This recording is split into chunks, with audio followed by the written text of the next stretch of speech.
Assalamualaikum warahmatullahi wabarakatuh.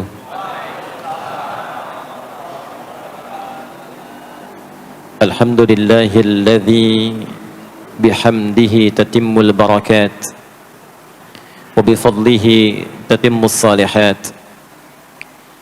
Assalatu wassalamu ala rasulillahilladzi bisalawatihi tatimmus syafa'at.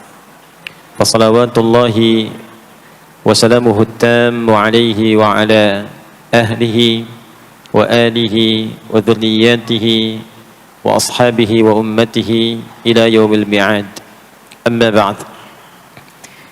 Faya ahbaballahi wa ahbab rasulih sallallahu alaihi wasallam, usi nafsi wa iyyakum bitaqwallahi faqad fazal muttaqun, fala tamutunna illa wa antum muslimun. Faqala ta'ala: يا أيها الذين آمنوا اتقوا الله حق تقاته ولا تموتن إلا وأنتم مسلمون.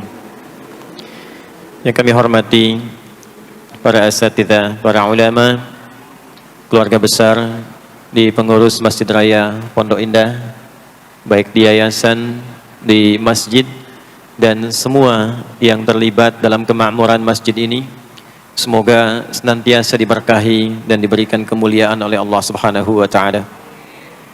Tidak disebutkan sifat pemakmur masjid di dalam Al-Qur'an kecuali dengan sifat-sifat yang terbatas.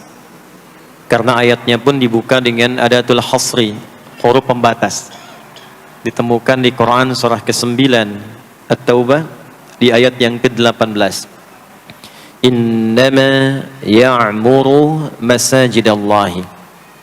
Jika ada ayat Al-Quran dibuka dengan kata innama, adatul hasri, huruf pembatas, maka hukumnya hanya berlaku atau terbatas pada yang disebutkan di ayat saja, tidak keluar dari situ. Saya beri contoh bandingan dulu. Zakat itu dikeluarkan dan disalurkan hanya untuk 8 golongan. Tidak boleh keluar dari 8 golongan itu. Kenapa tidak boleh di luar 8 golongan itu? Karena ayat pengeluaran zakat dibuka dengan kata innama. Quran surah 9 At-Taubah di ayat ke-60. Innamas sadaqatu. Zakat itu hanya boleh dikeluarkan untuk golongan berikut. Jadi di luar golongan itu tidak menerima zakat. Nanti ada skema lain seperti infak, sedekah umum dan sebagainya.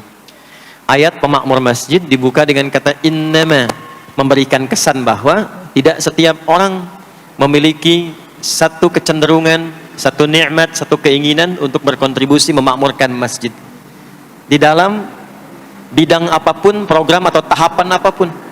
Ada yang bertugas mengelola, ada yang bertugas untuk membangun, ada yang bertugas mensupport kegiatan, ada yang bertugas untuk bisa berkontribusi di aspek-aspek lainnya. Nah, semua itu kata Allah adalah kalangan terbatas. Jadi kalau Allah sudah berikan satu spesialisasi tersendiri dan dinilai oleh Allah sebagai golongan yang spesial, maka manfaatkan status itu sebelum nanti bertukar atau selesai tugasnya dan kembali kepada Allah insyaallah dalam kemuliaan. Man amana billahi wal yaumil akhir. Man amana billahi wal yaumil akhir. Orang-orang yang diberi kesempatan memakmurkan masjid itu, kata Allah, harus menyatukan dulu visinya sebelum membuat program. Jadi sebelum membuat program di masjid, satukan dulu visinya. Visinya untuk mendapatkan ridha Allah. Proyeknya akhirat, untuk membawa bekal pulang saat akan dihisab. Jika semua kepentingannya lillah, semua karena Allah, maka apa yang kemudian Allah tunjukkan? Orang-orang itu akan menjadi istimewa di hadapan Allah, lalu mulai membuat program dari kenikmatan salat yang khusyuk, wa aqamas salat, pengelolaan harta yang bisa bermaslahat atau kepentingan-kepentingan agama dan sosial, wa ataz zakah, walam yakhsha illallah, dan semua fokusnya karena Allah. Fa'asa ulaika ayyakunu minal muhtadin, maka orang-orang yang beraktivitas demikian insyaallah akan digolongkan pada golongan orang-orang yang mendapatkan kemuliaan dan petunjuk dari Allah Subhanahu wa taala. Semoga kita semua termasuk dari bagian ayat yang disebutkan tadi. Bapak Ibu sekalian, tadi banyak disampaikan tentang kemuliaan dan kegiatan waktu subuh. Sampai ada program pejuang subuh. Mudah-mudahan nanti selanjutnya ada pejuang zuhur. Setelah itu pejuang asar. Setelah itu pejuang maghrib. Lalu disempurnakan dengan pejuang isya. ada apa di waktu subuh? Apa perbandingannya dengan waktu-waktu yang lainnya? Mengapa sebagian nama yang disematkan di dalam ibadah di waktu-waktu itu justru tidak sama dengan nama waktunya, tapi disebutkan dengan nama-nama yang berbeda? Zuhur kenapa dengan zuhur tidak nahar? Asar kenapa disebut asar tidak masa? Subuh kenapa disebut subuh dan ada dua nama dengan fajar? Ya, kenapa namanya dua? Itu yang coba kita hadirkan di pertemuan kajian kali ini. Mudah-mudahan dari pencerahan yang kita dapatkan di kesempatan pagi ini ada bakal terbaik yang kita bawa pulang setelah menunaikan ta'lim ini insyaallah. Tidak cukup dengan amin, kita mulai dulu ya. Bismillahirrahmanirrahim. Kita mulai Quran surah ke-17 Al-Isra di ayat ke-78. Bismillahirrahmanirrahim. Aqimis salata liduluki syamsi ila ghasaqil laili wa qur'anal fajr inna qur'anal fajri kana mashhuda. Aqimis salat, tunaikan oleh kalian salat dengan sempurna, dengan benar. Penting dicatat, setiap ada perintah menunaikan salat dalam Al-Quran yang salatnya dimaknai sebagai ibadah formal, bukan bermakna doa biasa. Jadi ada salat yang bermakna umum yaitu doa. Jadi doa itu disebut dengan salat. Karena itu dalam fiqih as-salatu hiya doa. Salat itu secara bahasa disebut dengan doa. Karena isi dari semua salat itu bacaannya semuanya doa. Tapi kalau ada salat yang dimaksudkan ibadah yang kita tunaikan dimulai dengan takbir, berniat kita, ditutup dengan salam, maka salat yang dimaksudkan ini itu seringkali di Quran kalimatnya dibuka dengan derivasi kata aqama yuqimu. Kalimat salat pertama di Quran Al-Baqarah ayat 3. Alladzina yu'minuna bil ghaibi wa yuqimunas shalah. Al-Baqarah ayat ke-43. Wa aqimus shalah wa atuz zakah. Selalu menggunakan aqama, yuqimu, yuqimuna, aqimi dan seterusnya. Termasuk di Quran surah ke-17 Al-Isra ayat 78. Aqimis salata, menggunakan kata aqim. Apa itu aqim? Aqama, yuqimu, yuqimuna, aqim itu artinya menunaikan dengan sempurna sesuai dengan ketentuan yang diberlakukan, tegak sempurna. Jadi ketika Allah meminta kita menunaikan salat, salat yang diinginkan itu kata Allah bukan salat biasa saja, bukan sekadar bertakbir kemudian ditutup dengan salam. Ada ketentuannya, ada aturan-aturannya. Karena itu ketika Allah meminta kita menunaikan salat, setelah menggunakan kata aqim, aqimu, yuqimuna, kalimat salatnya menggunakan alif lam. Kalau Bapak Ibu cek silakan, rata-rata ada alif lamnya. Ya, tidak berdiri sendiri. Alladzina yu'minuna bil ghaibi wa yuqimunas shalah, ada alif lamnya. Wa aqimus shalah wa atuz zakah wasta'inu bis sabri was shalah, ada alif lamnya. Nah, alif lam itu diantara fungsinya dalam bahasa Arab ada yang berfungsi sebagai ta'rif. Ta'rif itu seperti artikel the dalam bahasa Inggris. Ya, car itu banyak di luar, mobil. There are so many cars outside. Itu banyak sekali kendaraan di luar. Tapi kalau kita katakan the car, ya, yang ini bukan yang lain. As-shalah, kenapa menggunakan alif lam? Memberikan kesan yang diinginkan itu salat yang sesuai aturannya, salat yang sesuai dengan ketentuannya. Karena itu di era Nabi SAW, boleh dicatat nanti hadisnya riwayat Muslim nomor hadis 397 yang meriwayatkan nanti sahabat Abu Hurairah radhiyallahu taala anhu. Pelaku yang mengalami ini namanya Khalad bin Rafi' Az-Zuraiqi. Dikisahkan datang seorang sahabat ya Nabi sallallahu alaihi wasallam, kemudian dakhala ila al-Masjid Nabawi, kemudian masuk ke Masjid Nabi, fa shala bi jambin Nabi sallallahu alaihi wasallam. Maka ia salat di samping Nabi sallallahu alaihi wasallam, wan nabiyyu fi nahiyatin ukhra min al-masjid. Sedangkan Nabi di sisi yang lain di masjid itu. Kalau diilustrasikan, dia masuk ke masjid, kemudian Nabi di satu sisi yang lain. Kemudian dia salat. Kemudian ketika dia selesai, falamma sallama yaminan wa shimala, thumma ata an-nabiyya sallallahu alaihi wasallam. Ketika dia salam ke kanan dan ke kiri, lalu mendatangi Nabi sallallahu alaihi wasallam. Faqala, dia berkata, "Assalamu alayka ya Rasulullah."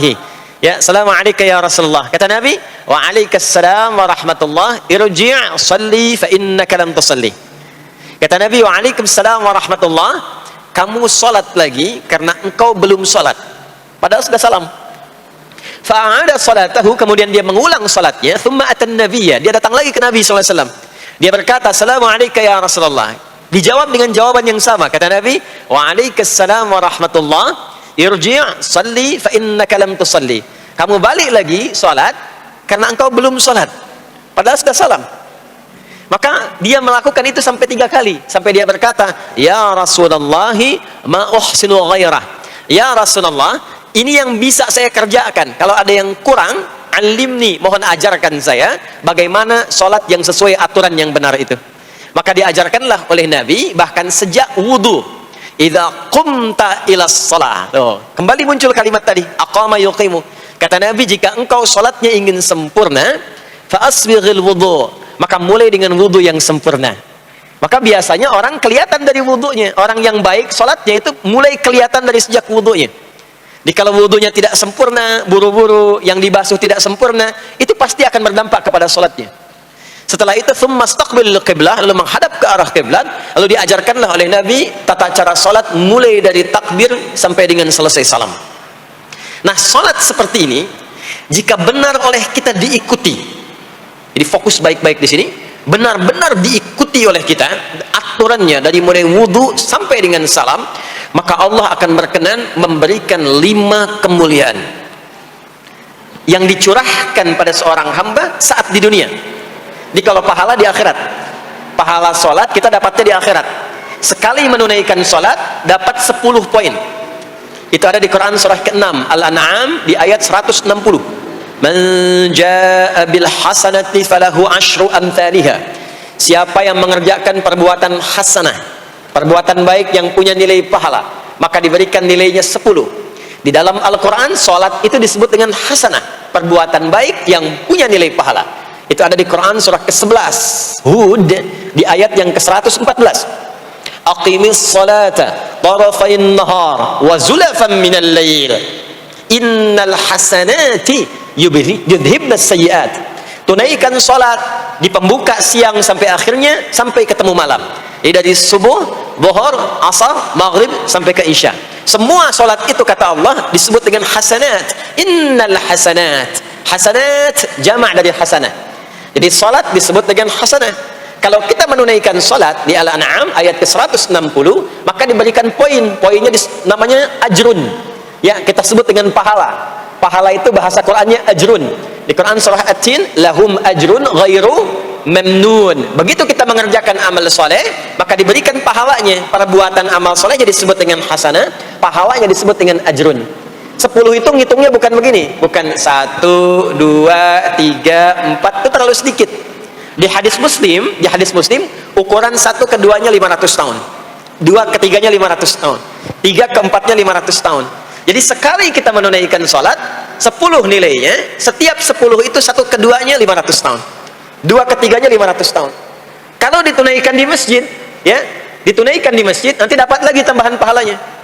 Baru masuk datang ke masjid dengan niat sholat, bukan yang lain ya. Kan ada orang yang kadang ke masjid niatnya tidak sempurna ibadah, mungkin janjian ketemu teman, ya, akhi, bro, ketemuan yuk, ya. Di mana? Di Pondok Indah aja, sambil sholat zuhur. Sambil sholat zuhur, jadi sholatnya sambil, ya, nyambi itu, ya. Substansinya mau ketemu kan, agenda intinya ketemuan, sambil sholat zuhur. Nah, kalau kita niatkan mutlak untuk ibadah, apapun itu, mau sholat, mau baca Quran, mau i'tikaf, itu baru datang, baru menginjakkan masjid, masuk dengan kaki kanan, baru datang, itu sudah dicatatkan 25 kebaikan, belum apa-ngapain. Jarak 1 keduanya tadi 500 tahun, 2 ketiga 500 tahun. Kalau dilakukan sholatnya berjamaah, maka dapat tambahan 27, kalikan 27, sudah dapat 10 kali 27 berapa tuh? Ya, 270, setiap satunya kalikan 500 tahun. Maka sholat di masjid itu bukan main-main. Itu kelihatannya nanti 2. Saat sakaratul maut, pahala itu ditampakkan. Jadi pahala itu bukan sekarang, pahala itu saat kita pulang. Nanti begitu akan meninggal, ditampakkan itu, ya, pahala yang telah kita kerjakan itu dalam bentuk amal yang diridhoi oleh Allah. Makanya orang-orang yang rajin beramal saleh, ya, hasanahnya banyak, itu hidupnya tenang. Karena dia merasa tenang, jiwanya pun tenang. Ketika pulang pun dia berada dalam ketenangan. Itu yang menjadikan dia kadang senyum. Ada orang yang akan meninggal itu senyum. Ya, sedang baca Quran, ada yang sedang duduk, ada yang sedang ngaji, ada yang sedang sholat. Saking tenangnya, panggilannya pun tenang. Quran surah 89 ayat ke-27 sampai ayat 30. Ya ayyatuhan nafsul mutmainnah, hei jiwa-jiwa yang tenang, irji'i ila rabbiki radiyatan mardiyah, cepat pulang, aku sudah ridha dengan amalmu, engkau pun akan ridha dengan pemberianku. Fadkhuli fi ibadi, masuk golongan hambaku. Ibad itu jama' dari kata abdun. Abdun itu adalah nama bagi hamba yang senantiasa memperbanyak ibadah. Ketika dia ibadah punya hasanat, maka dikonfirmasi saat pulangnya, ditampakkan hasanatnya, ditampakkan hasil pahalanya. Itu yang menjadikan, pernah dengar Sayyidah Asiyah, Siti Asiyah? Siapa beliau? Istrinya Firaun kan? Ya, kan ada kisah Firaun dalam Al-Quran. Ketika beliau akan dieksekusi oleh Firaun, laknatullahi alaihi, Firaun itu akan mengadab, akan menghukum istrinya sendiri, Sayyidah Asiyah. Ketika akan disiksa dan sudah diikat dalam tiang itu, akan disiksa, maka beliau berdoa, Siti Asiyah itu, dan doanya diviralkan di Al-Quran. Rabbi benili indaka baitan fil jannah wa najjini min fir'auna wa amali. Ya Allah, aku telah berislam, mempertahankan akidahku saat ini sampai dengan sekarang, maka mohon ya Allah, berikan kepadaku anugerah di surga nanti, bangunkan satu istana di surga, dan selamatkan aku dari buruknya siksa Firaun, sehingga menjadi tanda bagi orang-orang yang akan beriman bahwa beriman itu menyenangkan. Maka apa yang terjadi? Saat sakaratul maut itu ditampakkanlah oleh Allah istana di surganya, maka dia tersenyum. Dalam senyum itu Firaun kan gak ada imannya, jadi gak ada koneksinya. Maka mulai menghardik, kata Firaun, ini perempuan mau dieksekusi kok malah senyum. Dia nggak tahu kalau dalam keadaan itu surganya sedang ditampakkan, istananya ditampakkan. Maka meninggallah beliau dalam keadaan sedang menatap istana surganya, ya, dan berhasil wafat dalam husnul khatimah. Dan Firaun tidak mencelakai, tidak menghukum, tidak menyiksa beliau itu kecuali dalam keadaan sudah wafat, ya, ini tak terasa lagi. Itulah orang-orang yang saleh, orang-orang yang punya banyak hasanah, ditampakkan sakaratul mautnya, lalu dihisab, nanti baru dikonfirmasi. Maka sekarang diberitakan sebagai ilmal yaqin, saat sakaratul maut diperlihatkan sebagai ainal yaqin, saat masuk nanti ke surga dirasakan sebagai haqqul yaqin. Maka ada ilmal yaqin, ainal yaqin, haqqul yakin. Itulah yang menjadikan kita sering berdoa supaya semua kegiatan dunia yang menjadi hasanah, dan di akhirat dikonfirmasi lagi hasanahnya. Ada di Al-Baqarah surah kedua di ayat ke-201. Wa minhum may yaqulu rabbana atina fid dunya hasanah wa fil akhirati hasanah wa qina adzabannar. Nah, perbuatan hasanah yang pertama itu salat. Jadi ketika kita salat ada pahala. Pahala itu urusan akhirat. Nanti ketika meninggal dapat. Itu bekal pulang. Kita gambarkan nih supaya nggak bingung ya. Yuk, kita ilustrasikan sejenak ya. Bismillah. Bapak Ibu kelihatan ini ya? Ibu kelihatan Bu ini? Alhamdulillah, alhamdulillah. Ini pejuang subuh belum ditulis sudah kelihatan ya. Alam itu kan yang kita tinggali, kita rasakan, dan nanti yang kita yakini ada 3 kan? Ini sering saya sampaikan belakangan ini di beberapa kesempatan. 1, sekarang ada yang disebut dengan ardun, al-ard, yang kita terjemahkan dengan bumi tempat kita tinggal sekarang. Ya, sekarang kita ada di mana? Di Masjid Pondok Indah. Ya, bagian dari bumi. Ini di bumi. Sifatnya disebut dengan dunia. Jadi dunia itu asalnya bukan nama alamnya, tapi lebih kepada sifatnya. Ya, dunia dari kata dana yadnu dunuwan wa dunyaan, artinya sesuatu yang cepat, sesuatu yang fana, sesuatu yang rusak, yang hilang. Jadi semua sifat kehidupan kita di tempat ini itu berlangsung cepat. Ya, kayaknya baru kemarin ketemu, sekarang sudah ketemu lagi. Kayaknya baru kemarin kenalan teman SD, sekarang sudah saling punya cucu. Ya, dan semua sifatnya rusak. Ini gelas kalau didiamkan, besok-besok kotor, rusak. Baju kalau didiamkan nggak diapa-apain, rusak. Ya, kendaraan kalau didiamkan semewah-mewahnya nggak diapa-apain, rusak. Itulah dunia. Kenapa diperkenalkan viral dunianya dibandingkan dengan bumi dan ardunnya? Untuk memberikan kesan yang kuat kepada jiwa kita. Hei, jangan sampai terjebak dengan kehidupan dunia yang sementara yang ditinggalkan. Jangan memperebutkan sesuatu yang rusak. Jangan berselisih pada sesuatu yang hilang. Ya, kan sekarang banyak orang aneh ya, memperebutkan sesuatu yang pada akhirnya yang diperebutkan itu rusak sendiri. Ya, memperebutkan sesuatu, berselisih pada sesuatu yang akan ditinggalkan, kan sama-sama meninggal. Untuk apa memperselisihkan sesuatu yang akan ditinggalkan? Kok bisa berantem, berselisih, saling mencela pada sesuatu yang sama-sama akan ditinggalkan? Itulah kenapa sering dipopulerkan dengan nama dunia. Dunia, ingat ya, kita tinggal di dunia ini. Maksudnya apa? Hei, hidupmu sementara. Hei, terkadang kita lupa bahwa itu akan berlangsung dengan cepat. Saat nanti meninggalkan tempat itu, ada tempat lain yang akan kita kunjungi. Setelah dunia apa? Oh? Belum ke akhirat. Ada waiting room dulu. Nah, sini ada waiting room. Tempat nunggu sementara sebelum nanti ke alam yang ketiga. Namanya disebut dengan kubur. Afala ya'lamu idza bu'thira ma fil kubur. Surah apa itu? Surah Al-Adiyat, surah ke-100 di ayat yang ke-9. Namanya kubur. Sifatnya disebut dengan barzakh. Ya, alamnya barzakh. Bainahuma barzakhul la yabghiyan. Barzakh itu pemisah. Bukan alam yang sesungguhnya berkehidupan, bukan. Sementara aja pemisah dari alam yang lain. Jadi sekat yang tak nampak sekatnya, tapi memisahkan dua yang berbeda, itu disebut barzakh. Bapak Ibu, kalau kita pernah lihat di lautan, atau orang diving, menyelam ke laut, atau kita lihat misalnya suka ada program di YouTube ya, tentang lautan itu, kan air yang tembus ke laut itu, dari mana-mana kan, dari sungai menyatu. Pernah lihat ada bagian lautan tertentu yang nggak nyambung tuh arusnya antara kanan dengan kirinya. Ikan yang di sini nggak bisa tembus ke sini, begitu ke sini balik lagi, sini balik lagi. Nah itu barzakh namanya, barzakh pemisahnya. Nggak kelihatan, tapi memisahkan dua bagian yang tidak menyatu. Bainahuma barzakhul la yabghiyan. Alam ini kenapa disebut barzakh? Karena dia memisahkan antara kehidupan di bumi dengan sifat dunia, dengan kehidupan di alam yang ketiga namanya akhirat.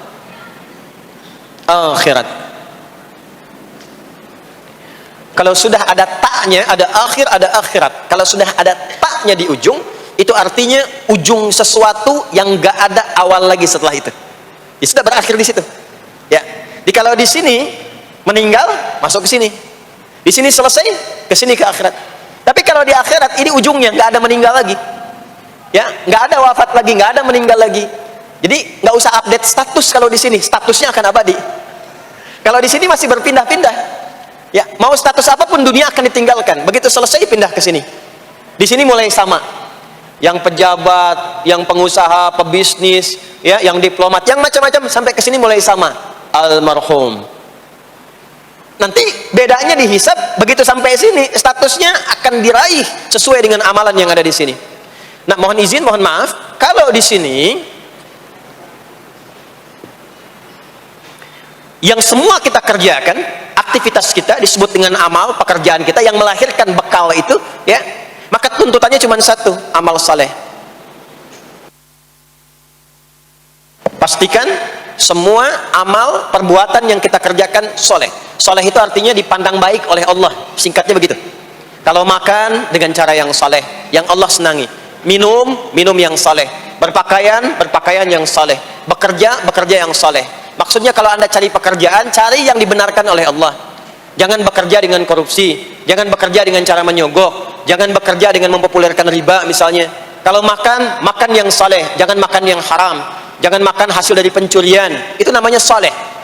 Kalau kita kerjakan semua aktivitas kita, pekerjaan semuanya saleh, maka tadi dia akan punya nilai. Nilai itu yang disebut dengan hasanah.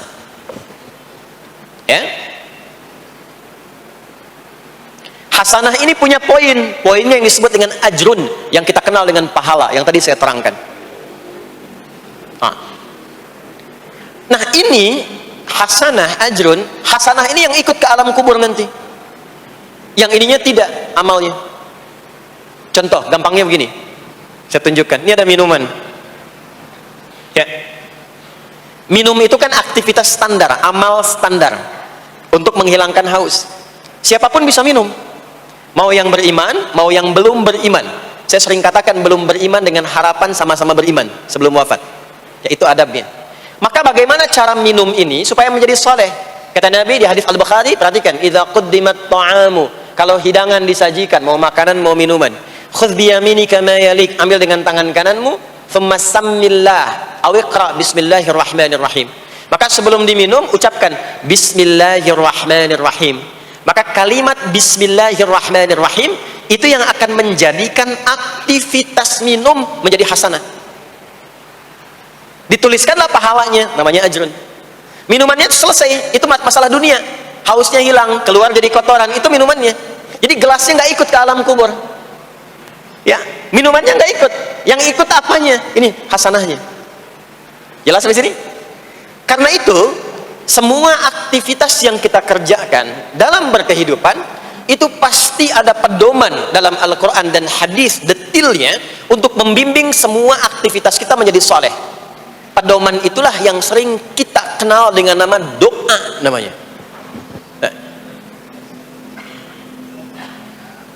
Silahkan Bapak Ibu cek, tidak ada satupun di dalam Islam aktivitas yang dikerjakan kecuali bersanding dengan doa di dalamnya. Coba cek ya, bangun tidur sudah ada doanya? Sudah. Makan ada doanya? Berpakaian ada doanya? Dan kalau kita mau jujur, itu semua aktivitas doanya nggak sama. Bangun tidur dengan mau tidur sama nggak doanya? Bahkan urusan ke masjid nih, masuk masjid ada doanya nggak? Kakinya diatur kan? Kanan. Keluar masjid ada doanya? Doa masuk dengan keluar sama nggak? Beda. Ada yang mau ke toilet ya, masuk toilet, kakinya diatur nggak? Kaki apa masuknya? Kiri. Keluar? Ada doanya nggak? Nah, perkara ke toilet pun bisa jadi amal soleh. Karena semua yang dikerjakan dalam Islam itu bernilai. Allah itu ingin mendidik kita, jangan sampai melakukan sesuatu yang tidak ada manfaatnya. Dan kalau sudah ada manfaat, jangan tanggung. Jangan hanya jadikan kegiatan itu terbatas pada satu alam saja. Dunia dapat, tapi alam kubur gak dapat. Dunia dapat, tapi akhirat gak punya bekal. Gimana nanti pulang ke akhiratnya? Ya? Saya mau tanya sebentar. Maaf ya, kita yakin gak bahwa kita akan meninggal? Saya ulang, yakin gak akan meninggal? Baik. Sekarang pertanyaannya, kalau sekiranya meninggal, pindah alam atau tidak? Pindah kan? Makanya diumumkan di Masjid Raya Pondok Indah, inna lillahi wa inna ilaihi rajiun. Telah meninggal dunia, telah meninggalkan dunia. Artinya keluar dari sini. Sekarang kita pakai hukum dunia sebentar. Biasanya begini, kalau orang pindah tempat, walaupun ada di satu alam, itu pasti butuh bekal. Dan kadang bekalnya nggak sama. Contoh, nanti Ramadan, setelah itu masuk Idul Fitri. Biasanya ada mudik ya. Mungkin nggak mudik kalau nggak ada bekal. Saya sering perhatikan setiap tahun, orang itu mau mudik kalau ada bekalnya. Masya Allah, cuman motornya bebek, ya. Tapi kan bekalnya ada yang singa, ada yang sapi, ya. Itu ditambah lagi pelepah pisang, kasih dus lagi, kasih tulisan, sayang tunggu aku pulang, gitu kan? Kan dikumpulkan kan? Dan saya pernah tanya, kenapa mas gak pulang? Gak ada bekal pak, katanya. Jadi orang mau pindah tempat saja, itu perlu ada bekal. Anda kesini kalau nggak ada bekal nggak mungkin sampai. Sekarang kalau pindah dari Indonesia ke Singapura, sama nggak mata uangnya? Beda. Di Malaysia sama nggak? Semakin jauh ke Saudi, ke Amerika, hukumnya mengatakan setiap pindah tempat pasti bekalnya beda. Jangan pernah kita mengharapkan atau membuat hukum sendiri ketika pindah tempat. Jadi sesama dunia saja tempatnya, bekalnya sudah beda. Sekarang Anda menginginkan pindah alam dari dunia ke kuburan, bekalnya pengen sama, mustahil. Makanya sejak kita meninggalkan dunia, semua paket dunia tanggal di atas. Pindah ke bawah, selesai. Nih bajunya ini nggak akan ikut nih. Ganti. Ya, namanya kafan kan? Dan di kafan itu sudah nggak ada kantongnya. Coba dicek tuh, ada kantongnya nggak kan kafan tuh? Nggak ada. Dan ini nggak akan dibawa nih handphone yang bagus, lagi dipakai ngerekam nih. Nggak akan ikut. Ah, saya mau dipakai aja, ntar kalau malaikat nanya, man buka. Nih, sudah pernah ikut kajian. Rombongan Ustaz Adi. Ya, beda, ini beda alam. Maka yang ikut apanya? Yang ikut tuh hasanahnya, value-nya, nilai kebaikannya. Ini yang kita yakini, ini yang kita imani. Jadi mumpung masih ada kehidupan, perbanyak. Kalau dulu sadar banyak yang salah, sekarang sisanya ganti dengan yang soleh. Kalau sudah diperlihatkan, sekarang kan banyak yang viral di YouTube, dilihat, didengar oleh telinga kita, disimak oleh kita, orang meninggal sedang sholat, orang meninggal setelah menjadi pemulung kebaikan, orang meninggal dalam keadaan baca Quran, diperlihatkan di mata kita. Kok bisa buka YouTube yang keluar di beranda itu? Itu kan hidayah. Jadi kalau sudah ditampakkan di depan mata, ya, didengar oleh kita, terlihat langsung, maka yang disadari salah yang dulu ganti dengan yang soleh sekarang. Kalau tidak kita lakukan, maka rugi kita saat pulang. Ini yang dimaksud surah ke-103. Wal asr innal insana lafi khusr illa alladhina amanu wa amilus salihat, amal saleh. Nah, ini nanti yang dibawa pulang ke sini. Ya, sini. Nah, bagaimana melatih supaya semua kegiatan kita itu jadi soleh? Gimana latihannya? Karena nggak mudah untuk melakukan itu.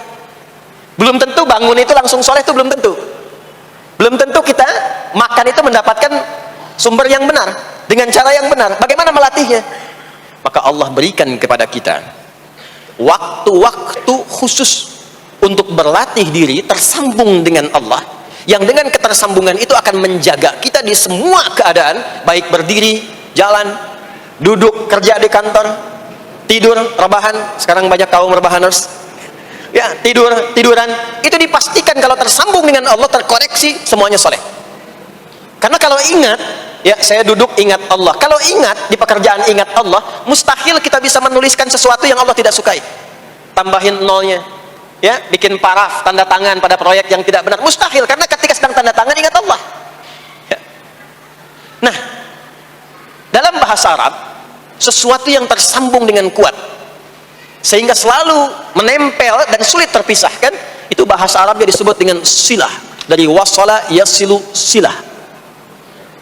Ibadah yang melatih kita untuk terus tersambung sehingga ingat pada Allah di setiap keadaan, yang dengan ingat itu menjadikan otomatis amal perbuatan kita ingin dipastikan diridhoi dan disukai oleh Allah, sehingga berubah menjadi soleh.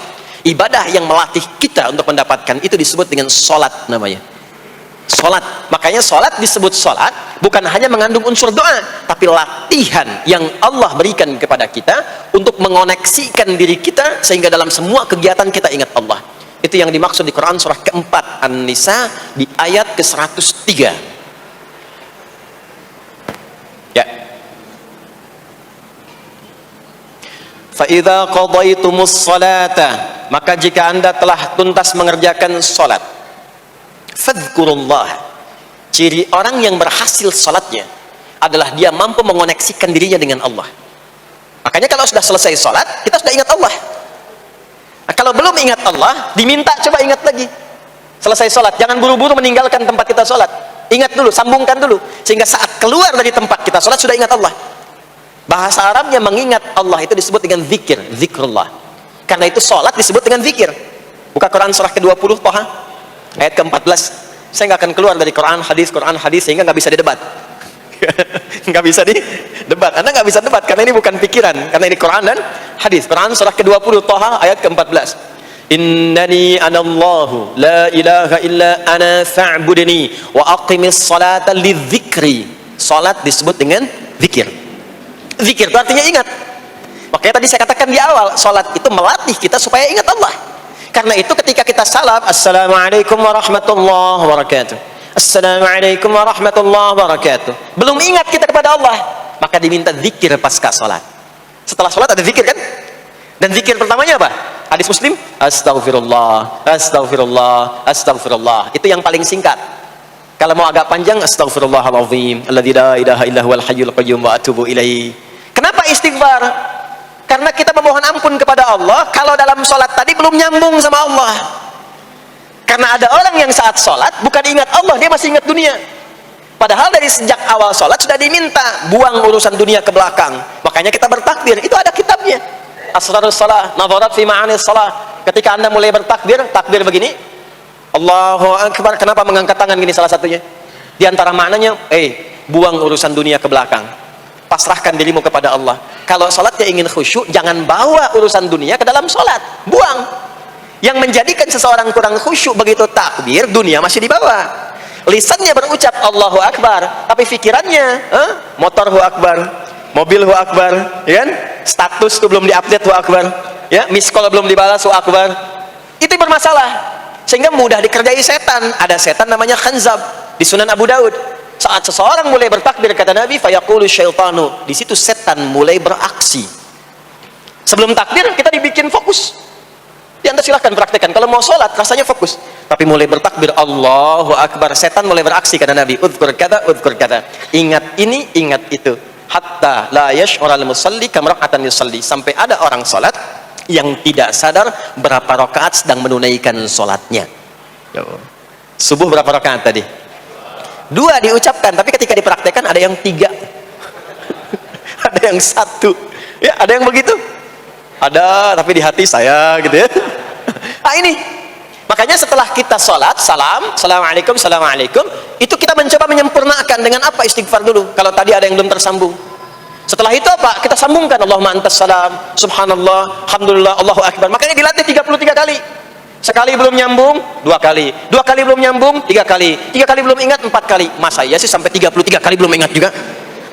Bapak nama siapa? Joni. Siapa Pak? Joni. Siapa? Joni. Siapa Pak? Apa nggak dengar saya Joni? Itu baru 3 kali. Ini kita 33 kali menyebutkan subhanallah. Masa nggak nyambung juga? Alhamdulillah 33 kali. Masa nggak syukur juga? Dilatih. Kalau sudah terkoneksi, inilah dia. Fadhkurullaha qiyama. Bangun dari sholat, bangkit. Selesai sholat, mau kerja, mau kemanapun, ingat Allah. Jadi nggak ada istilahnya keluar masjid tertukar sendal, itu nggak ada. Ada di sini yang tertukar sendal? Banyak. Insya Allah tidak ya. Kalau ingat Allah tuh nggak mungkin tertukar. Jadi begitu Anda akan menggunakan, yang punya orang lain sadar tuh. Astagfirullah, Allah mengawasi, bukan punya saya walaupun mirip. Ya, walaupun mirip. Ya, pakai yang punya kita, itu akan diarahkan. Tapi kalau nggak ingat ada yang mengawasi, nggak ingat ada yang lihat, nggak ingat akan dihisab. Mana ya tadi? Oh, ini dia, masya Allah, lupa saya. Pakai masya Allah lah gitu. Dia pakai yang paling bagus tuh. Ulang dia. Padahal dia ke masjid tuh nggak pakai sendal. Pekerjaan juga begitu, nggak akan sembarangan ngambil yang bukan haknya. Kerjakan proyek yang tidak benar. Demi Allah, kalau di Indonesia ini mestinya benar semua sholatnya, makmur. Wah, para polisi itu tenang tugasnya gitu. Ya, tentara juga nyaman. Di pekerjaan tuh nggak usah ada CCTV. Ya. Nggak usah ada e-tilang, nggak usah ada kamera di jalan, kan? Ini karena kenapa? Latihannya nggak maksimal. Ini pentingnya sholat itu.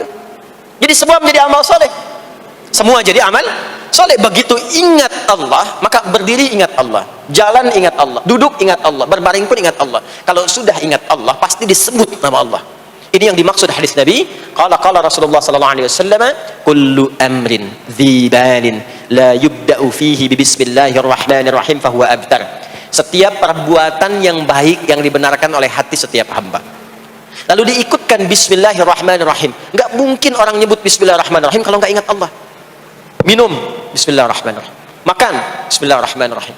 Bekerja, bismillahirrahmanirrahim. Itu ketika dikerjakan langsung jadi hasanah. 10 poin. Ada pahalanya. Dan jangan dianggap ringan ya. Ini kalimat ringan tapi menentukan saat pulang, saat meninggal nanti. Nah, kalau nggak disebutkan bismillahirrahmanirrahim atau tidak bacakan doa yang menyertainya, maka jadi dunia saja, solehnya hilang, tinggal amalnya. Dibalasnya di dunia, akhiratnya nggak ada. Itu yang dimaksud Quran surah ke-25 Al-Furqan ayat 23. Wa qadimna ila ma 'amilu min 'amalin faj'alnahu haba'an manthura. Kalau ada orang berbuat baik di dunia tapi tidak disertakan niat akhirat, kami balas dunianya. Anda kerja belasan tahun, puluhan tahun untuk dunia aja, dapat gaji, dapat benefit, dapat penghargaan. Ada yang juara, ada yang dapat bintang, champion, ya, ada yang promosi jabatan, tapi niatnya untuk dunia. Allah adil, kata Allah, kerja keras dia untuk dunia, saya balas dengan balasan dunia. Tapi kalau diniatkan akhirat, dunia dapat, akhiratnya pun dapat. Kan kerjanya sama, etosnya sama, di tempat yang sama. Kita niatkan akhirat, gak ada ruginya. Begitu meninggal, dapat. Beruntungnya dan bersyukurnya kita sebagai muslim, kita itu lengkap informasinya. Urusan kubur, ada informasinya. Akhirat ada informasinya. Silahkan komparasikan dengan informasi dan sumber manapun. Ditemukan nggak yang informasi detail seputar kubur, seputar hisab, seputar kiamat, seputar surga, seputar neraka? Cuma di Islam. Itu yang kita syukuri, supaya kita siap-siap. Bukan sekedar dibaca. Baca ada pahalanya, tapi siap-siap ada konsekuensi kebaikannya. Ini balik ke sini. Karena itu saya katakan dari awal, pertama Bapak Ibu sekalian, sholat itu menjadi ibadah paling pokok karena dia akan mengantarkan kita pada konektivitas yang kuat dengan Allah Subhanahu wa taala. Ini poinnya. Kalau sudah nyambung dengan Allah, bukan cuma jadi amal soleh. Orang-orang yang tersambung dengan Allah di semua aktivitas kehidupannya, maka akan mendapat jaminan langsung dari Allah Subhanahu wa ta'ala yang memudahkan semua urusan hidupnya. Mudah sukses, mudah bahagia, mudah tenang. Semua kemudahan yang kita raih dalam konteks kebahagiaan, ketenangan, kesuksesan itu kalau digabungkan semua maknanya, berubah katanya menjadi falah. Apa namanya? Falah. Falah itu bahagia, sukses, nyaman. Kalau dibuka kamus English Arabic misalnya, falah itu bahasa Inggrisnya success and happiness. Bukan cuma bahagia, bahagia dan sukses. Bukan cuma sukses, karena ada orang sukses belum tentu bahagia. Saya sering tanya yang ini nih, dan biasanya para ibu yang juara menjawabnya itu. Ya, pilih mana? Kaya tapi gelisah, atau miskin tapi tenang? Miskin tapi tenang. Sukses tapi gelisah, ya, atau miskin tapi tenang? Sukses tapi tenang, ya. Sukses dan bahagia. Nah, sukses dan bahagia itu bahasa Arabnya falah. Ini poinnya. Falah. Ah, sekarang coba kita dengar baik-baik. Cek telinganya masih ada nggak? Cek telinga masih ada nggak? Setiap hari, di setiap pergantian waktu dalam sehari. Pergantian waktu sehari itu ada 5. Dari mulai subuh, ke siang, zuhur, ke sore, asar, mau habis sore menjelang malam, maghrib, muncul malam, isya. Itu setiap hari 5 kali berganti waktu diperdengarkan oleh Allah. Hambaku, kamu harus bahagia. Hambaku, kamu harus sukses. Apapun pekerjaanmu, sukses. Apapun aktivitasmu, harus bahagia, harus senang, harus tenang. Falah. Kuncinya apa? Salat. Diperdengarkanlah hayya 'alas shalah. Diperdengarkan di telinga kita. Telinga bahasa Arabnya udhun, jamaknya adzan. Maka kalimat yang diperdengarkan 5 kali sehari itu disebut dengan adzan. Dan satu-satunya lafaz yang diperdengarkan 24 jam di muka bumi ini tak pernah berhenti. Makanya setiap tempat terjadi perbedaan waktu sholat. Ya, di sini tadi subuhnya jam berapa? 4.13, 12, 49, 4.10. Terjadi perbedaan pendapat tentang waktu subuh. Ya, ini menandakan bahwa bukan dari tempat yang sama. Saya di Bekasi tadi 49, 4:09, sini 4.13. Jadi setiap detik, setiap menit, ini adzan, sana adzan, ini adzan, sana adzan, terus bersautan. Dan kalau kita dengarkan sedunia itu dari beda waktu, 24 jam diperdengarkan. Hayya 'alas shalah, ayo salat. Kenapa mesti salat ya Allah? Hayya 'alal falah. Dengar tuh baik-baik kata Allah. Salat akan mengantarkan engkau pada kebahagiaan. Salat mendekatkan engkau pada kesuksesan. Salat mengantarkan engkau pada kedamaian. Makanya kalau orang salat pasti tenang hatinya. Kalau nggak percaya silakan. Salat itu diantara manfaatnya mendatangkan ketenangan. Salat mendatangkan kesuksesan. Karena itu, salat bukan hanya ibadah yang diwajibkan pada umatnya Nabi Muhammad SAW saja, tidak. Semua nabi dan rasul yang pernah bertugas di bumi itu semuanya salat dan meminta umatnya salat. Hanya memang kita yang paling sempurna menunaikannya, caranya. Ya, dulu umat nabi-nabi lain juga salat. Contoh, Nabi Musa salat. Nanti diviralkan di Quran surah ke-20 Thaha ayat 14. Nabi Isa alaihi salam yang paling dekat ke Nabi Muhammad 600 tahun sebelum Nabi lahir, itu salat. Beliau salat. Diviralkan di Quran surah 19 Maryam ayat 31 sampai 33. Ya, sampai ke 33-nya, wa ja'alani mubarakan aina ma kuntu wa awsani bis shalah. Salat. Siapa lagi? Nabi Zakaria. Nabi Zakaria itu kapan beliau mendapatkan berita gembira akan punya anak? Saat salat. Jadi berdoa, masuk ke mihrabnya Maryam, melihat Maryam punya banyak keistimewaan, maka beliau salat di mihrabnya itu. Di Quran surah ketiga Ali Imran ayat 38 sampai 39. Hunalika da'a Zakaria rabbah qala rabbi habli min ladunka dzurriyyatan thayyibah innaka sami'ud du'a. Turun jawaban, fanadathul malaikatu wa huwa qa'imun yusalli fil mihrab anna Allah yubashshiruka bi Yahya. Jadi Nabi Zakaria itu dapat berita akan punya anak namanya Yahya saat salat. Di salat itu kalau dikerjakan bisa berdampak pada percepatan terkabulnya doa. Minta apapun dijawab sepanjang maslahat. Makanya nanti untuk umat Nabi Muhammad, jangan tunggu panggilan sholatnya adalah panggilan langsung dari Allah. Minta, punya masalah apa? Aku selesaikan, kata Allah. Di sholat itu bukan main-main, bukan beban, bukan sekedar kewajiban, tapi kewajiban yang dipaksa untuk membahagiakan kita. Kalau Allah nggak sayang, nggak akan disuruh sholat. Pak, Bu, itu panggilan salat, perhatikan panggilan pertamanya, Al-Baqarah ayat 45. Wasta'inu bis sabri was salah. Kata Allah, hei hambaku, kalau engkau punya masalah, sabar dulu, terima. Karena aku titipkan masalah itu kepadamu untuk meningkatkan kualitas hidupmu, bukan ingin membebanimu. Dan tidak mungkin aku uji engkau dengan masalah itu kecuali engkau mampu mengatasinya. La yukallifullahu nafsan illa wus'aha. Nah sekarang bawa itu lewat sholat, minta solusi kepada Allah, terima dulu dengan sabar. Setelah itu belajar untuk meningkatkan kualitas hidup, dan bawa lewat sholat, minta solusi. Jadi ternyata saat kita menunaikan sholat, itu diperintahkan oleh Allah, minta punya masalah apa. Makanya kita katakan, begitu Allah perintahkan, wasta'inu bis sabri was salah. Hei, kalau punya masalah, terima dengan sabar, minta tolong, minta solusi kepada Allah lewat sholat. Maka ketika kita minta, kita robah kalimatnya dari wasta'inu, kata perintah, menjadi bentuk permohonan, fi'il mudhari. Iyyaka na'budu wa iyyaka nas. Itu ketika Anda mengucapkan iyyaka na'budu wa iyyaka nasta'in, fikihnya begini, ucapkan di lisan, hadirkan dalam hati dan pikiran kita masalah apa yang sedang kita rasakan. Minta kepada Allah solusinya. Minta. Jadi bukan sekedar diucapkan. Karena hadis qudsinya berbunyi begini, hadis qudsinya. An Abi Hurairah radhiyallahu ta'ala anhu qala Rasulullah sallallahu alaihi wasallam, qala Allah azza wa jalla, Allah berfirman. Saya langsung saja ke bagian kalimat iyyaka na'budunya. Idza qala al-'abdu, kalau seorang hamba berkata dalam salatnya, iyyaka na'budu wa iyyaka nasta'in, ya Allah, sekarang hamba salat kepadamu, ibadah hanya kepadamu, seperti yang kau perintahkan. Maka hamba memohon kepadamu, ya Allah, seperti yang kau janjikan.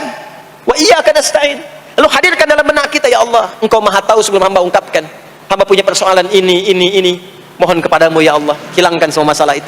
Berikan hamba solusi yang terbaik. Berikan hamba keberkahan darimu. Itu sekilas hadir dalam jiwa kita. Maka apa yang terjadi? Qala Allah azza wa jalla, dijawab kalimatnya itu, hadza baini wa baina 'abdi wa li 'abdi ma sa'al. Ini perjanjian antara aku dengan hambaku. Kalau hambaku benar salatnya sampai kalimat ini, apapun yang dia mintakan sekarang, aku akan kabulkan. Sepanjang itu ada maslahat untuk dirinya. Dicontohkan itu oleh Nabi Zakaria. Beliau itu minta saat berdiri, Pak, bukan saat sujud. Dimulai dari berdiri. Nanti akumulasinya saat sujud. Itu berdiri aja, kalau benar mintanya dikabulkan. Tidak menunggu selesai sholat. Dan ada fikihnya, nggak sembarangan, ada fikihnya nanti. Ada fikihnya, ya, ada tuntunannya. Alhamdulillah. Poinnya adalah sholat itu solusi. Makanya jangankan Nabi yang tadi saya sebutkan, Nabi Ismail. Itu saking pentingnya sholat, wasiat beliau yang diviralkan di Al-Quran untuk semua keluarganya, sholat. Ada di Quran surah 19 Maryam ayat 55. Wa kana ya'muru ahlahu bis salah. Kata Allah, dan tercatat Ismail itu pernah berwasiat meminta semua keluarganya, hei, sholat, sholat, sholat. Jadi kalau kita mau urut sampai ke atas, semua sholat. Muhammad sallallahu alaihi wasallam bin Abdullah bin Abdul Muttalib bin Hashim bin Abdul Manaf bin Qusay bin Murrah bin Kilab bin Ka'ab bin Ghalib bin Fikir bin Malik bin Nadar bin Kinana bin Khuzaimah bin Mudrikah bin Ilyas bin Nizar bin Mudar bin Ma'ad bin Adnan bin Addi bin Adri bin Muqawwam bin Nahur bin Tarikh bin Ya'rub bin Yasjub bin Nabit bin Ismail alaihi salam bin Ibrahim alaihi salam bin Azar atau bin Nahur bin Abir bin Kinan bin Arfakhshad bin Sam bin Nuh alaihi salam bin Mikhlail bin Syalah bin Kinan bin Anwas bin Thith bin Adam alaihi salam. Semua salat. Coba ulangi itu. Semua salat. Para nabi salat, para rasul salat. Anda bukan nabi, bukan rasul, nggak mau salat. Dan pengen mudah hidupnya. Pengen masuk surga, Firdaus lagi. Anda sehat. Jadi ini pentingnya salat itu bukan cuma kewajiban, tapi diwajibkan, dipaksa dengan wajib itu supaya bahagia, supaya falah. Makanya kalau ada panggilan azan, cara memahaminya ini falah. Oh, ini solusi saya di sini nih. Kebahagiaan saya ada di sini. Kesuksesan saya ada di sini. Ya, makanya ketika dipanggil oleh muadzin, hayya 'alas shalah, labbaik, siap saya. Di sini. Ini poinnya. Nah, saya sambungkan kembali, ya. Ketika seseorang dilatih lewat salat dan sudah mulai tersambung dengan Allah Subhanahu wa taala, maksudnya ingat Allah, tertatalah semua aktivitasnya. Maka berubahlah lewat salat ini, lewat latihan ini, semua kegiatannya berubah, didorong menjadi amal soleh. Karena itu, setiap orang yang sholatnya benar, yang pertama dianugerahkan oleh Allah kepada orang sholat itu bukan dunia. Bukan dunia. Tapi perubahan perilakunya menjadi lebih baik. Jadi bukan kaya dulu. Ya. Abdurrahman bin Auf tuh hijrah masuk Islam, dilatih sholat, malah hartanya hilang semua dirampas. Tapi setelah itu jadi apa? Jadi orang paling kaya. Ya, Abu Bakar As-Siddiq, Utsman bin Affan, Umar bin Khattab, pertama kali masuk Islam kan latihannya sholat. Apakah langsung kaya? Jadi pemimpin? Jadi diplomat? Amr bin As bisa ekspedisi dari Afrika Utara sampai ke Syam? Tidak. Yang diberikan apa? Perubahan perilaku dulu. Dihilangkan sifat-sifat buruknya, dijaga dengan kemuliaan. Jadi dua sumber yang menjadikan manusia itu buruk dalam nafsunya itu ada dua. Di nafsu itu nanti punya dorongan untuk mengarahkan kepada yang buruk, namanya fujur. Lawannya nanti takwa. Lawannya takwa. Di Quran surah Asy-Syams surah 91 ayat 7 sampai 10. Wa nafsin wa ma sawaha fa alhamaha fujuraha wa taqwaha. Nah, fujur itu nanti yang membisikkan, mengarahkan kepada hal-hal yang negatif. Itu yang ditunggangi oleh setan. Setan memberikan waswas itu ke nafsu, ke fujurnya. Alladzi yuwaswisu fi sudur. Di dalam sudur ada qalbu, di dalam qalbu ada nafas, di dalam nafas ada fujur. Fujur itu yang digoda. Maka keluarlah kemudian dua hal. Yang pertama ada yang disebut dengan fahsya. Fahsya itu dorongan dari syahwat untuk berbuat yang menyimpang. Pornografi, porno aksi, LGBT, kata-kata jorok itu fahsya. Nanti temannya adalah mungkar. Mungkar itu keburukan yang diingkari, ditolak oleh hati, sumbernya nafsu perut dan akal. Mencuri itu mungkar, merampok itu mungkar, korupsi, membunuh, menipu itu mungkar. Jadi sumber keburukan itu cuma dua. Kalau bukan fahsya itu mungkar. Orang yang sholatnya benar, maka parameternya itu, ukuran pertama kali dia dapatkan adalah ditutupnya oleh Allah, dijaganya oleh Allah keadaan nafsunya, sehingga dia tidak dikontrol oleh perbuatan fahsya dan mungkarnya. Maka aktiflah sinyal takwanya. Takwa itu lawan nafsu. Makanya nanti kaitan takwa dengan nafsu sama-sama disebutkan. Nafsu 115 kali, takwa yang terkait fungsi nafsu 115 kali. Takwa digembosi, ya, awas, diwaswasi oleh setan, setan disebutkan 88 kali.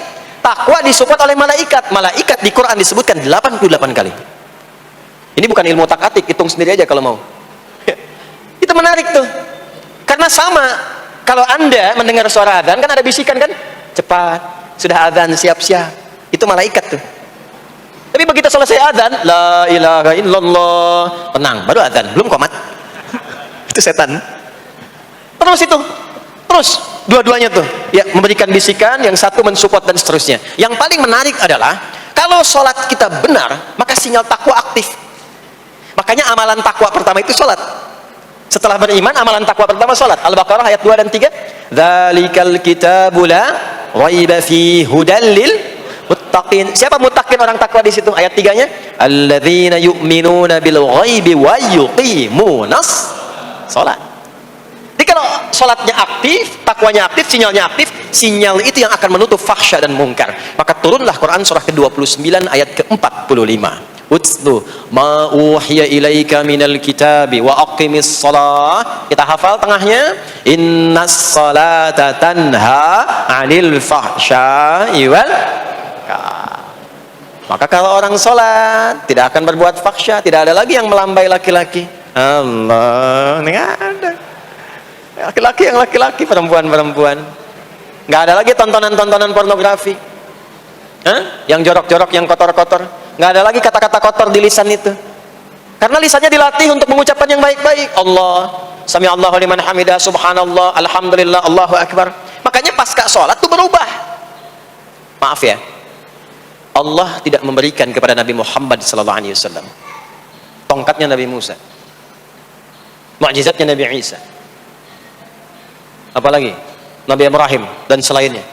Tapi Allah turunkan Al-Quran kepada Nabi Muhammad SAW, lalu dipraktekkan Quran itu pertama lewat sholat. Anda tahu apa yang terjadi? Nabi Muhammad itu diutus oleh Allah dalam lingkup masyarakat yang sangat terbelakang dan hatam kriminal. Jadi kriminalnya bukan dikerjakan, hatam. Dan nyaris tidak kenal kebaikan, makanya disebut dengan jahiliyah. Kalau Bapak Ibu tanya di zaman Nabi, ya maaf, ada pezina?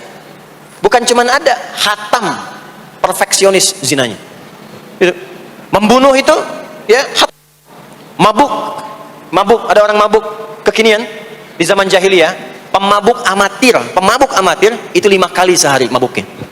Yang amatir. Jadi kalau baru mabuk sekali, 2 kali, itu coba-coba. Amatir itu 5 kali. Pembegal.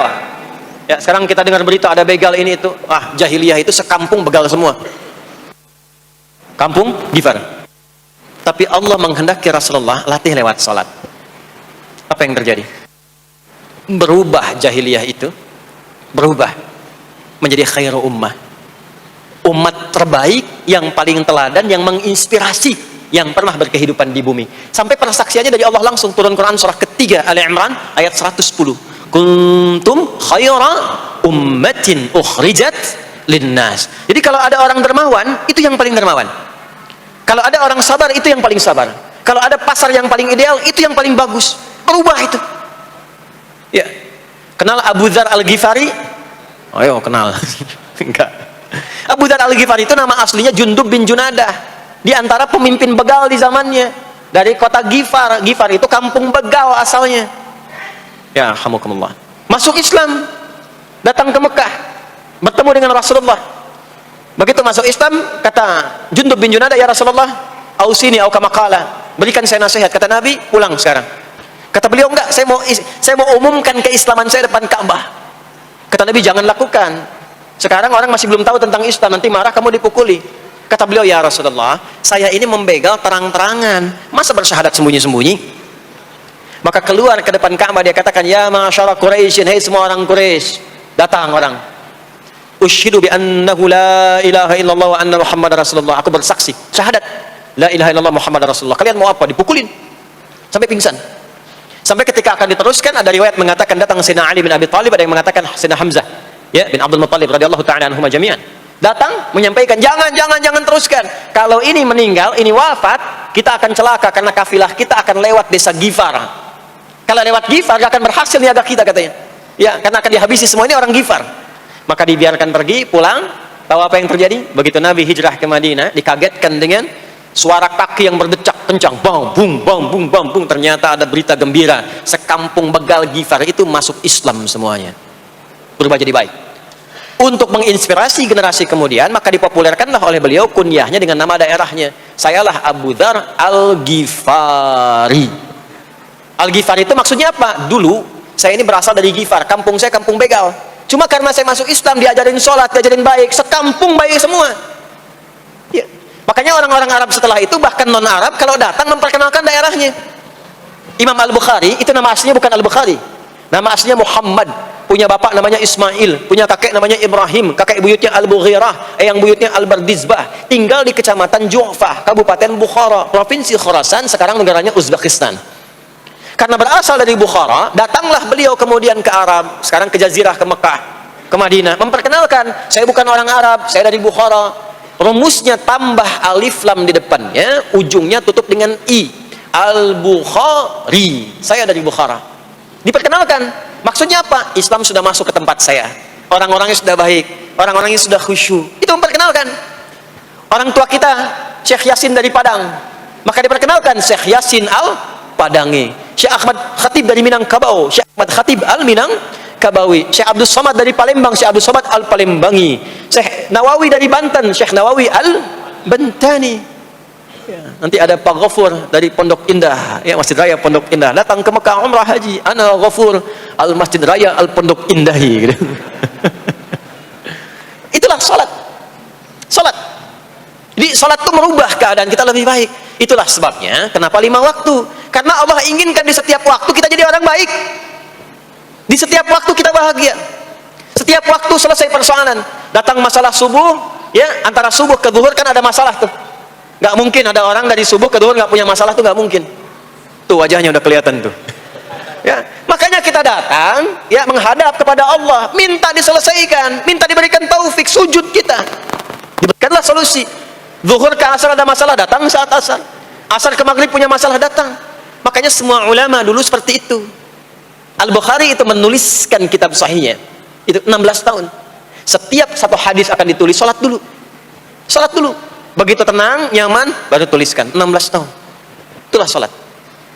Nah, dari sekian waktu yang 5 kali itu, ada waktu yang spesial. Waktu spesial inilah yang ingin saya bahas, yang tadi disampaikan dalam pengantar sambutan. Jadi ini inti yang mau saya katakan. Ini barusan muqaddimah tuh. Barusan muqaddimah. Baik. Kan kita salat berapa kali sehari? Kita hitung.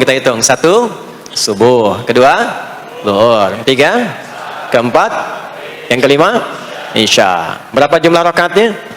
17. Baik ya. Itu nomor telepon untuk koneksinya. Koneksi kita dengan Allah nomornya catat ya, 24434. Ya, kalau ditanya berapa nomor koneksi dengan Allah? 24434. Subuh 2, zuhur 4, asar 4, maghrib 3, isya 4. 5 waktu kan? Baik. Di 5 waktu ini kita dijaga, diinginkan menjadi hamba yang baik, bahagia, nggak lekat dengan masalah, tuntas semua. Saking sayangnya Allah sama kita. Kalau nggak sayang nggak disuruh sholat. Itulah sebabnya ketika diperintahkan menunaikan waktu sholat, diberikanlah gambaran waktunya. Tapi yang jadi persoalan kita sekarang yang akan dibahas, di antara sekian waktu itu, ada waktu-waktu yang spesial. Ada waktu-waktu yang spesial. Dari mulai subuh ke isya itu, ada yang dispesialkan oleh Allah karena ada bonus berlipat di dalamnya. Waktu apakah itu?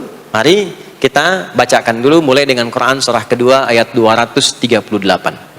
Paling kanan sebelah atas di mushaf standar. A'udzubillahi minasyaitonirrajim. Bismillahirrahmanirrahim.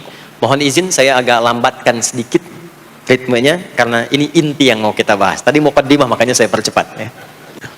Hafizu 'alas salawati was salatil wusta wa qumu lillahi qanitin.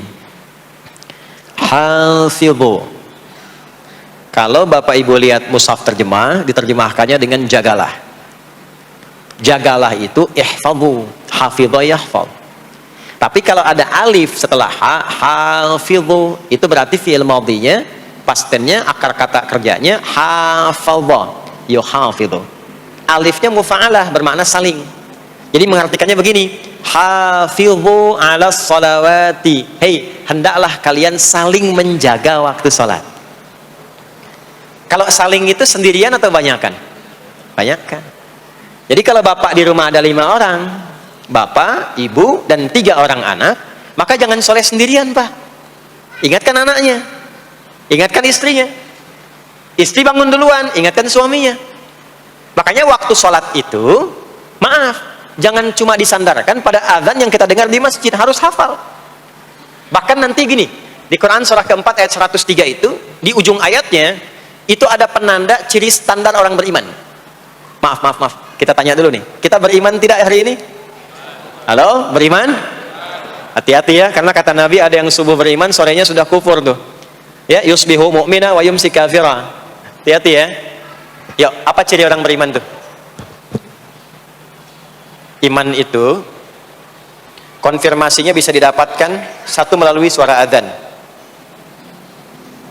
Adzan itu sama dengan penanda waktu sholat. Tahu dari mana iman itu bisa dicek dengan suara adzan? Quran surah ke-8 Al-Anfal di ayat yang kedua. Innamal mu'minuna alladzina idza dzukirallahu wajilat qulubuhum. Sungguh insan beriman itu ciri standarnya bisa dilihat. Kalau disebutkan nama Allah, ada konfirmasi iman dalam hatinya. Jadi iman itu letaknya di kolbu. Nanti konfirmasinya lewat suara adzan, dipanggil, disebutkan nama Allah. Makanya disebutkan nama Allah 5 kali dalam sehari untuk mengecek iman ada nggak dari subuh sampai isya. Ya, Allahu Akbar, Allahu Akbar. Ada getaran di hati kita, sudah azan. Nah, itulah iman. Itulah iman. Makanya orang yang punya iman dengan yang belum punya iman akan beda getarannya. Ini hanya dimiliki oleh orang yang punya iman saja. Yang belum punya iman nggak bisa, nggak punya itu. Allahu Akbar, Allahu Akbar. Surah apaan nih? Toanya kencang banget, ya. Tapi kalau orang beriman, Allahu Akbar, Allahu Akbar, ya Allah sudah azan. Itu konfirmasi itu. Nah, nanti semakin tinggi imannya, bahkan ada yang orang sudah menunggu sebelum tiba waktunya. Tadi subuh jam 4:13 di sini. Ada yang nunggu dari jam 3. Padahal belum dipanggil. Ya. Masya Allah. Di Bekasi 4:09. Allahu Akbar, Allahu Akbar. Azan. Ingat dia. Nah, itu ciri beriman. Cuman imannya standar. Jadi bukan iman yang kuat, standar. Kuat belum, lemah tidak. Allahu Akbar, Allahu Akbar. Jam 4 lewat 9, jam 3 sudah bangun. Nunggu itu, iman yang kuat. Masya Allah. Ada yang baru subuh dan nunggu isya. Tunggu. Kuat. Ada yang sudah qomat, sudah la ilaha illallah, belum kepanggil, dipanggil 4 lewat 9, dia baru bangun jam 9 lewat 4. Tuh. Nah, ini iman lemah. Di bawah. Ciri standar, karena dipanggil ingat, maka ciri standar orang beriman itu tahu waktu sholat. Harus tahu Pak, Bu. Itu standarnya. Itu ada di Quran surah keempat, di akhir ayat 103. Inna salata kanat 'alal mu'minina kitaban mawquta. Kalau pakai terjemah balaghah itu bunyinya begini, sungguh orang beriman itu pasti tahu waktu sholat. Nah, jadi kalau ditanya jam berapa zuhur nanti belum bisa kita jawab dengan sempurna, itu artinya apa? Imannya belum naik itu ke level standar, belum menguat. Ya, ini poinnya. Nanti kapan waktu sholat itu tiba? Kalau ada yang belum ingat, jangan dibiarkan tidak ingat. Makanya kata Al-Quran, saling menjaga ya waktu sholat itu. Jangan sampai di keluargamu, ada temanmu, kolegamu, bahkan tetanggamu itu nggak tahu waktu sholat. Bahkan nggak sholat, itu bahaya. Kalau memang sayang sama anak, ingatkan. Sayang istri dengan suami, ingatkan. Tanda istri beriman yang cinta dengan suaminya, tanda pertamanya ketika mengingatkan suaminya pada semua hal yang disukai oleh Allah. Begitu sebaliknya. Maka kata Al-Quran, hafidhu, saling menjaga waktu sholat. Disebutkan di situ alas sholawat, bentuknya begini. Tulisannya alif, lam, wawu, alif, tak maftuhah begini. Alas, begini tulisannya. Karena nanti ada yang begini, ada yang begini. As-sholat, ada yang begini. Biar saja, nggak usah. Ada yang begini, tak marbutah. Seperti Al-Baqarah ayat 3. Alladzina yu'minuna bil ghaibi wa yuqimuna as-sholat. Begini tulisannya. Ada yang begini. As-sholat pakai alif, tak, begini. Tapi di Al-Baqarah ayat 238 tulisannya begini. Alas sholawati, taknya terbuka. Secara singkat begini, secara singkat. Kalau tulisannya begini, maka yang dimaksud sholat fardu. Yang dimaksud sholat apa? Sholat fardu. Sholat fardu itu ada berapa? 5 waktu. Maka kata Allah, hei, saling jaga ya. Waktu sholat yang fardu itu yang 5 waktu. Di antara yang 5 itu ada yang spesial. Wassalatil wusta, waktu yang pertengahan, tengah-tengah di antara 5 waktu itu. Yuk kita tuliskan dulu sebentar. Salat ada salat apa saja? Subuh, kemudian zuhur, kemudian asar, kemudian nggak cukup, ambil ke sini, maghrib, kemudian isya. Subuh, zuhur, asar, pindah sini, maghrib, isya. Lihat rumusnya. Jadi yang sholat pertengahan yang mana? Jangan lihat tulisannya itu ya, karena subuh di tengah-tengah disebutnya subuh ya. Sholat pertengahan yang mana? Asar apa subuh? Subuh apa asar? Apa dalilnya? Kita pakai dalil. Nah, sholat pertengahan itu disebutkan oleh Nabi itu ada 2. Ada subuh dan asar. Qala Rasulullah sallallahu alaihi wasallam yata'aqabuna fiikum malaikatul laili wa malaikatun nahari fi salatil asri wa fi salatil fajri. Berebut semua malaikat yang bertugas di siang dan malam, berebut membersamai kita. Kalau berebut itu artinya kalau ada yang berdoa diaminkan, kalau ada yang mohon ampun diistighfarkan oleh malaikat. Jadi malaikatnya minta kepada Allah, ya Allah ampuni si fulan, ya Allah ampuni si fulan, ya Allah si fulan, dan seterusnya sampai selesai. Itu khusus di salat asar dan salat subuh. Sampai kemudian fumayas'aduna ila sama, kemudian mereka para malaikat itu kembali bertugas masing-masing, lalu Allah mengonfirmasi kepada mereka untuk menunjukkan kebenaran tugas malaikat yang tidak bermaksiat. Allah Maha tahu tentang hambanya, Maha tahu, tapi Allah ingin menunjukkan kepada kita apa yang benar dari lisan malaikat itu yang nggak pernah berdusta. Ya, maka Allah bertanya kepada malaikat, bagaimana keadaan hambaku ketika engkau tinggalkan? Maka disampaikan oleh malaikat itu, ya Allah, aku meninggalkan hambamu si fulan, dia sedang menunaikan ibadah, dia sedang sholat kepadamu, dan khusyuk berdoa, dan seterusnya. Maka apa jawabannya? Saksikanlah, ketika malaikat menyampaikan sedang ibadah, maka turun bonus dari Allah untuk mengampuni dosa si hamba itu. Itulah manfaatnya waktu pertengahan. Waktunya disebutkan di hadis ini asar dan subuh. Antara asar dan subuh itu masih ada yang unggul. ada yang istimewa lagi. Apa yang istimewa? Antara asar dan subuh, yang istimewa terletak di subuhnya. Jadi dari 5 waktu ini, yang pertengahan asar dan subuh, karena amal di bawah ditunjukkan untuk mendapatkan penilaian langsung dari Allah seketika dan memberikan jawaban dari apa yang kita inginkan, asar dan subuh. Tapi dibandingkan asar dengan subuh, bila keduanya dibandingkan, dua-duanya mulia. Maka subuh punya kemuliaan yang tidak dimiliki oleh asar. Ya, makanya nanti asar bisa bertemu dengan zuhur, masih ada jama, masih ada qasar. Maghrib ketemu isya, masih ada jama, ada qasar. Ya, tapi subuh nggak bisa dijama, nggak bisa dikosor.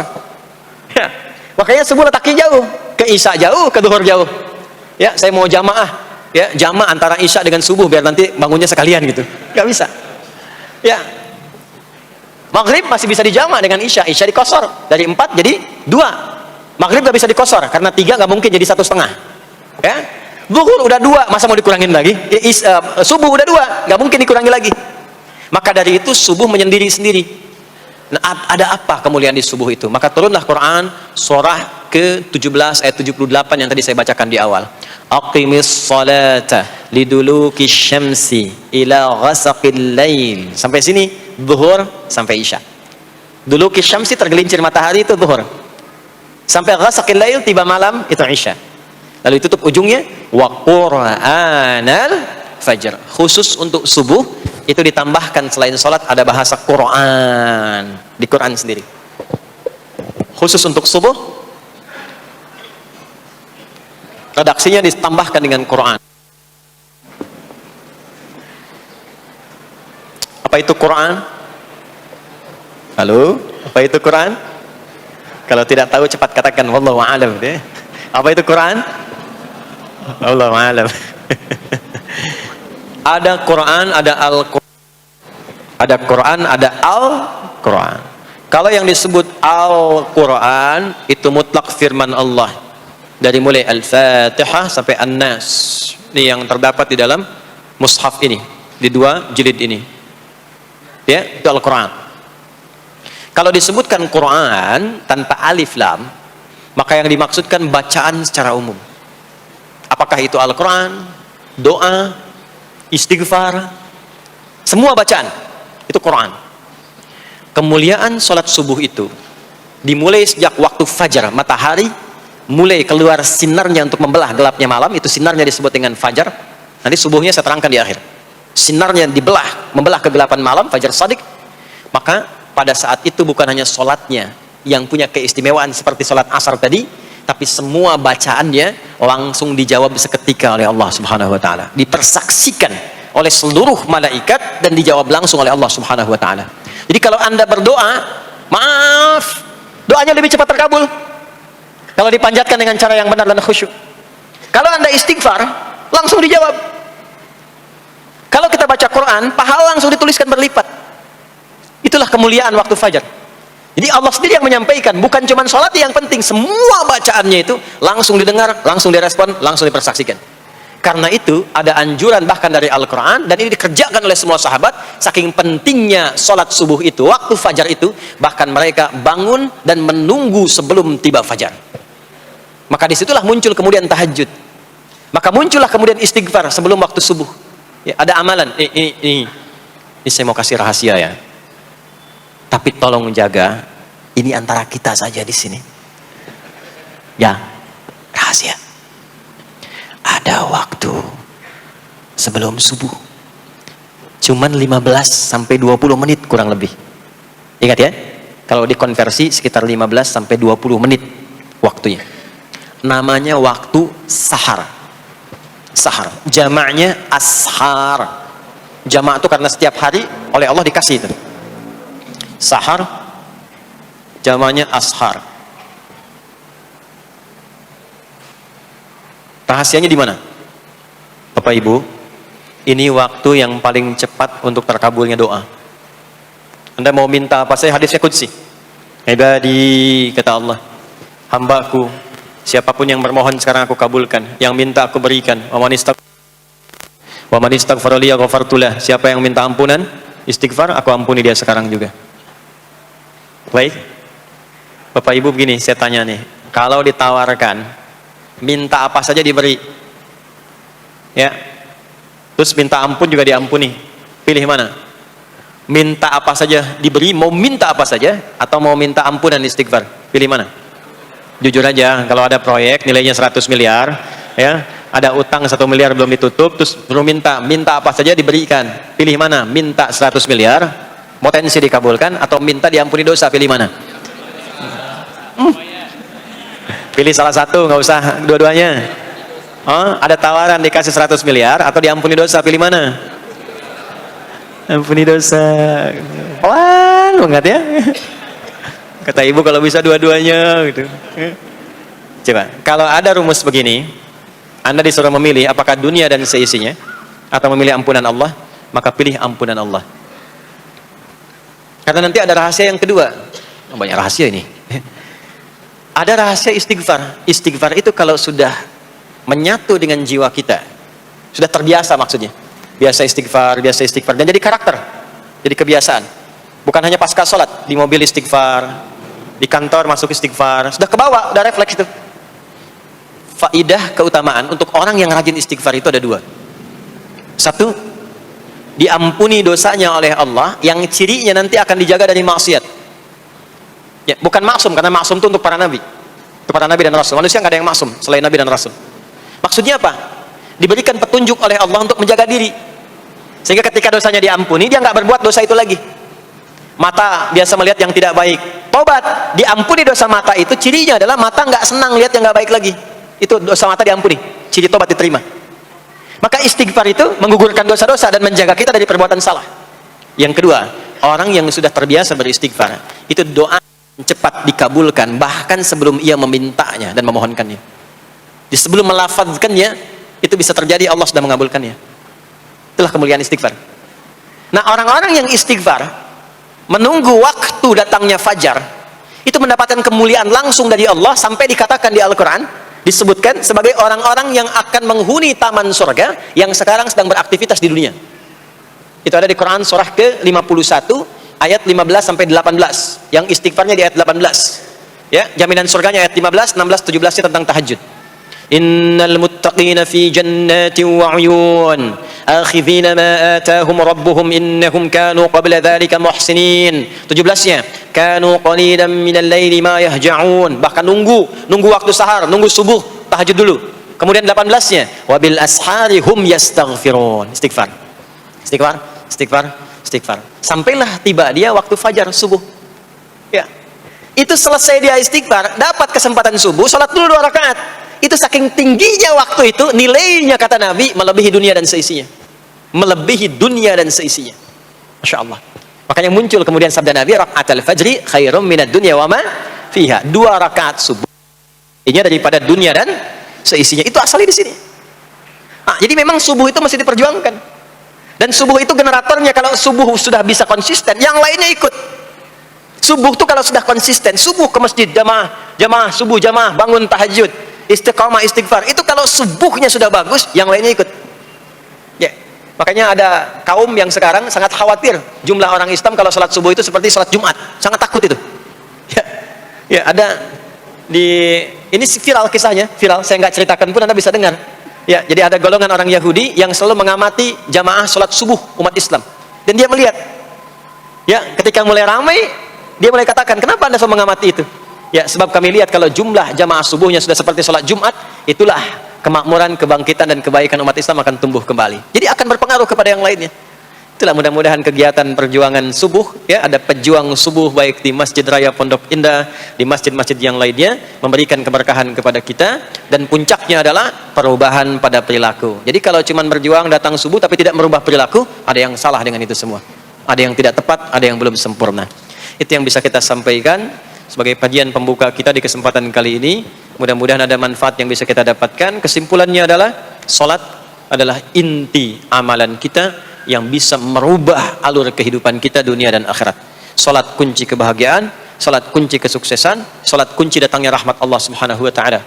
2, Allah meminta kita menunaikan salat 5 kali dalam sehari untuk memudahkan semua urusan kita di setiap waktu dalam sehari itu. Dan yang ketiga, di antara sekian 5 waktu itu ada waktu-waktu yang istimewa, yaitu asar, dan yang paling istimewa adalah subuh ataupun fajar. Mudah-mudahan kita bisa konsisten menunaikan dan menjaga waktu salat itu sampai kita pulang kepada Allah dalam keadaan husnul khatimah. Sementara itu yang disampaikan. Baik, mudah-mudahan ada keberkahan dari apa yang telah disampaikan. Pasti apa yang saya sampaikan pasti ada salah. Pasti ada yang kurang tepat. Pasti ada yang keliru disampaikan. Mohon diingatkan supaya saya koreksi. Tinggalkan yang salahnya. Ambil yang benar, yang baik, yang kira-kira bisa diamalkan. Jauhi hal-hal yang bisa menjauhkan kita dari Allah. Dan semoga kita semua diwafatkan dalam keadaan husnul khatimah insyaAllah. Allahumma taqabbal minna innaka antas sami'ul alim wa tub alaina innaka antat tawwabur rahim. Allahumma nahmaduka hamdan syakirin kama 'allamtana an nahmadak wa nashkuruka syukran kama 'allamtana an nashkurak antal muqaddim antal muakhir bi yadikal khair innaka 'ala kulli syai'in qadir. Allahumma ij'al jam'ana hadza jam'an marhuma wa tafarruqana min ba'dihi tafarruqan ma'suma. Ya Allah, jadikan pengajian kami pagi di siang hari ini pengajian yang Kau berkahi, dan bila pun kami berpisah, jadikan perpisahan kami mengantarkan pada kemuliaan yang lebih baik di sisimu. Rabbana la tad'a lana fi maqamina hadza dhanban illa ghafartah. Ya Allah, jika ada pendosa hadir di majlis ini, jangan biarkan ia pulang kecuali Engkau telah ampuni segala dosa-dosanya. Wala hamman illa farajtah, jika ada yang tengah merasakan kegelisahan, jangan biarkan ia pulang kecuali Engkau telah tenangkan keadaan hatinya. Wala asiran illa yassartah, jika ada yang tengah mengalami kesulitan dalam kehidupannya, di rumah tangganya atau pekerjaannya, maka mohon dengan keikhlasannya angkat dan hilangkan semua kesulitannya. Rabbana atina fid dunya hasanah wa fil akhirati hasanah wa qina adzabannar. Wa sallallahu ala sayyidina Muhammad wa ala alihi wa sahbihi ajma'in. Wa akhiru da'wana subhanakallahumma wa bihamdika nashhadu an la ilaha illa anta nastaghfiruka wa natubu ilaik walhamdulillahi rabbil alamin. Mohon izin, mohon sekali berikan saya akses untuk mudah keluar.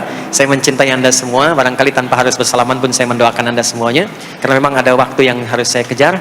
Terima kasih, saya mencintai Anda semua. Assalamualaikum warahmatullahi wabarakatuh.